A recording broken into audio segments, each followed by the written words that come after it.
Anantapuram MLA Daggubati Prasad కొన్ని అనుచిత వ్యాఖ్యలు చేయడం జరిగింది జూనియర్ ఎన్టీఆర్ గారి మీద. సో మొన్న వచ్చిన మూవీ మీద ఆయన కొన్ని బ్యాడ్ వర్డ్స్ అయితే యూజ్ చేశారు. సో దాని మీద మీ మీ అభిప్రాయం ఏంటి?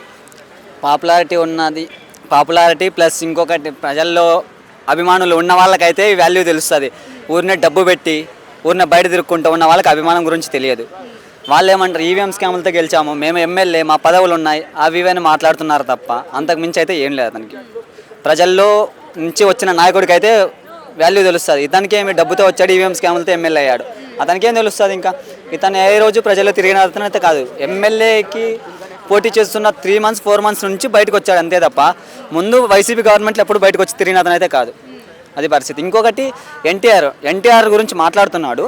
వాళ్ళ తాతగారి పాలనలో పెట్టిన పార్టీలోనే ఇతను ఎమ్మెల్యేగా ఉన్నాడు. వాళ్ళు ఇచ్చిన ఛాన్సే కదా ఇది. వాళ్ళని తిట్టడం చాలా తప్పది. వీరికి అసలు అర్హత కూడా లేదు.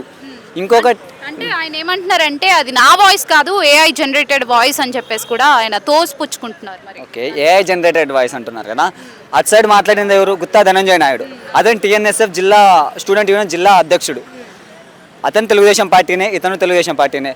నీట్గా మాట్లాడుతున్నాడు. ప్రతి ఒక్కరికి అతని వాయిస్ గుర్తించలేకపోతే అతను గుట్కాలు పాన్లు తిని అతని వాయిస్ అందరికీ తెలుస్తుంది. వాళ్ళ టీడీపీ వ్యక్తి ఎందుకు బయట పెట్టుకుంటాడు?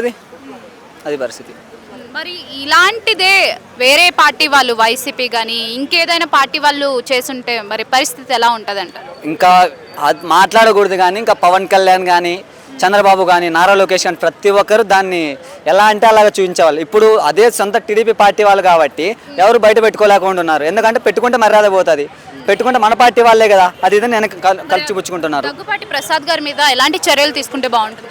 పార్టీ నుంచి సస్పెండ్ చేసి ఎమ్మెల్యే పదవికి రాజీనామా చేయాలి. ఇంకొకటి అతను చేయాల్సింది అంటే ఎన్టీఆర్ వాళ్ళ ఫ్యామిలీకి, ఎన్టీఆర్ వాళ్ళ ఇంటి దగ్గరికి వచ్చి వాళ్ళ తల్లిగారి దగ్గరికి వచ్చి కాళ్ళ మీద పడి క్షమాపణ అడగాలి. ఎన్టీఆర్ని క్షమాపణ అడగాలి.